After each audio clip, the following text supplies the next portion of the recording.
Hey guys, it's Paul from Ashen Phoenix. It is New Comic Book Day for the week of January 30th, and we're going to get started right now. This episode brought to you by shirts.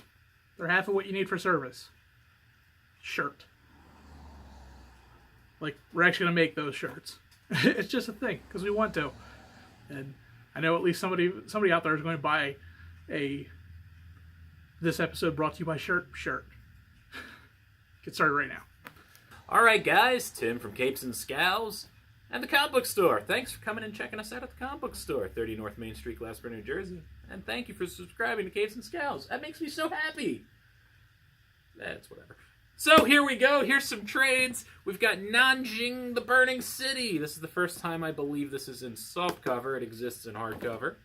We've got Supergirl, The Hunt for Reactron.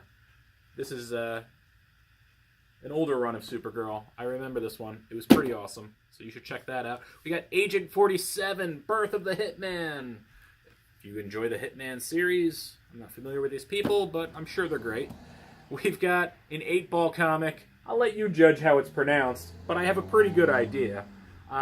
It's Fantagraphics. You know what you're getting with this, okay? We've got Spider-Man, Dr. Octopus, Year 1.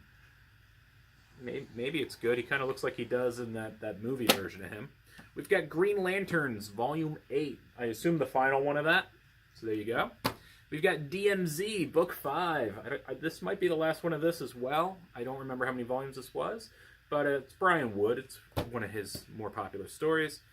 This actually isn't new this week, but we keep selling out of it. So I figured I'd say, hey, look, I got this Darth Vader book back in. Volume 4. We've got Shanghai Red. I enjoyed issue 1 of this. I did not keep up with it, but hey, I enjoyed issue 1 of it. We've got DuckTales, Foul Play. This is...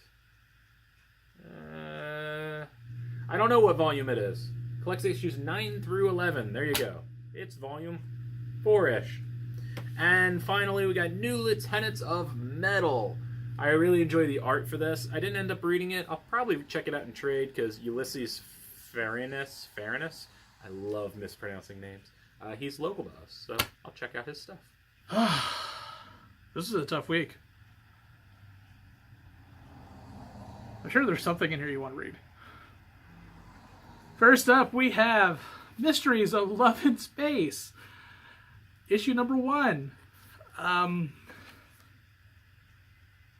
be real quick about this. It's not worth the $10 price tag. It is literally 80 pages of every character that you don't care about in the DC universe. The first story, I mean, the art is good. I mean, if there's something I want to look up and be happy about, the art in every story was actually pretty good. But like, I don't care about the newest character of the Furies. I don't care about, like, the only story I cared about was a Lois story. And that's literally, like, she's the most important person in the entire book. Everybody else is C and D-list characters that you forgot were even in the DC universe. So, like, you can pass on this one unless you are the most diehard of diehard people and want something new to read and have $10 to waste. Alright, first up we have Peter Cannon, Thunderbolt. This is written by Kieran Gillen. It's Irish.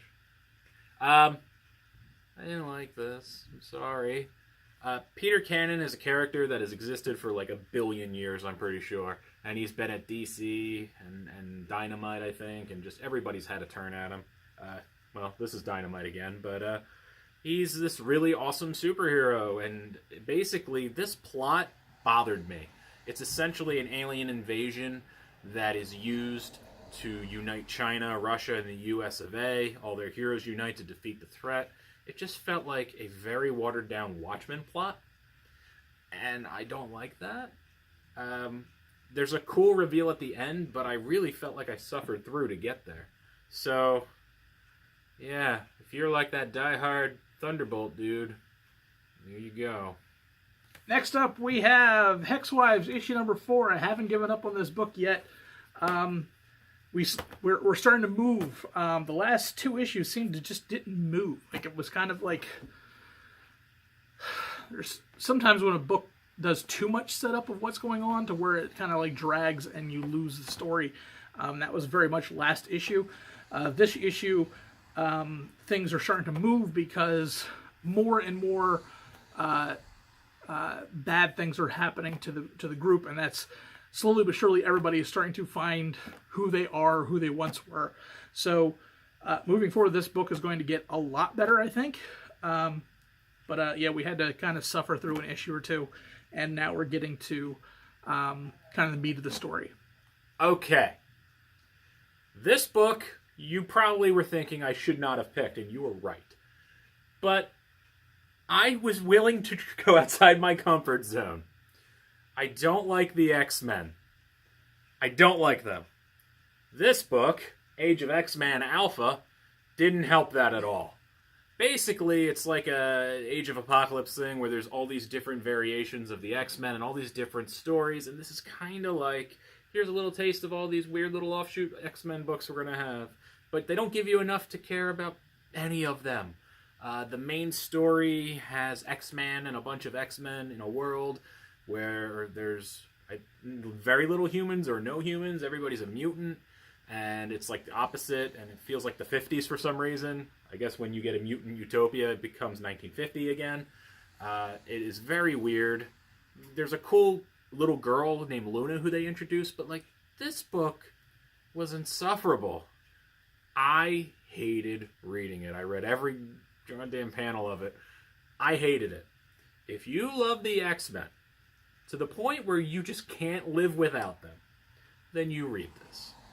Or you just wait for whichever miniseries sounds entertaining to you. But this is just going to be little snippets of the world. I'm sure there'll be an Omega that just ties up all this bullshit too. I just don't. I was almost totally awesome Hulk mad reading this. And my pick of the week, which is kind of by default because the other two books were meh.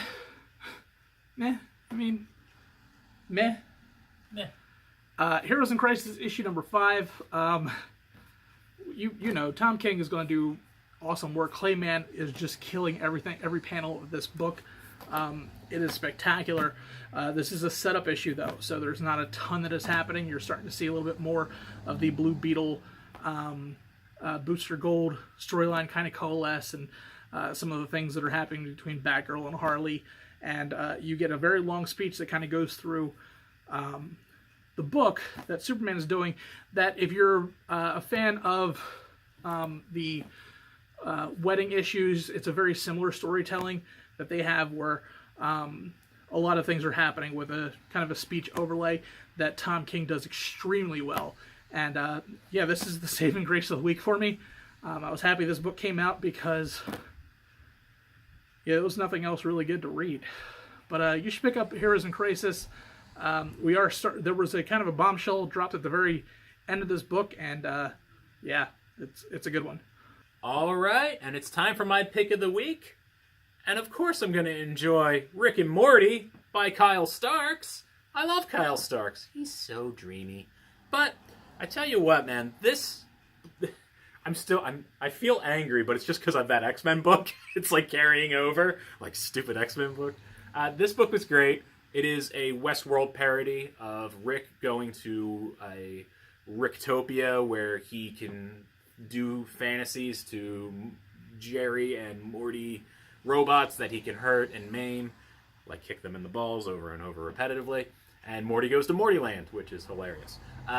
This book was really good. The backup story is not by Starks. I didn't like it as much. But, you know what? I'm just so damn mad over that X-Men book. I can't even get over it. Starks, thank you for being you and writing this book, because otherwise I would have hated every single book I read this week. I would have had a damn conniption over this X-Men book. Starks, don't read that X-Men book. I don't care if you're friends with anybody who works on that book. Don't do it. All right, people, that is the end of the video, and I'm going to hawk something for Paul. Paul, I love you, Paul. You know, like a little. His face. We've got the Team Ashen Phoenix 2019 calendar. Mine is signed by Carmelo Cosplay. You can get yours signed. You just go to where, Paul? TeamAshen.storeenvy.com. TeamAshen.storeenvy.com. You will get your favorite person to sign it. and then the others will fight them and be like, why am I not the favorite? I just like causing all the controversy. I'm not in the calendar, and neither is Paul, so I can't be my favorite. But there's all kinds of great things in here. Great cosplay. Paul, you do a bang-up job. Oh, thank you. You know, sometimes I'm nice to you. And you can buy the calendar and support the girls directly. And that's important. And check them out on Twitch. They're everywhere. These girls are everywhere. Okay? Maybe they're even in a town near you. So check your local listings. I'm just kind of rambling. I'm still mad about that X-Men book. Fuck that book. Woo!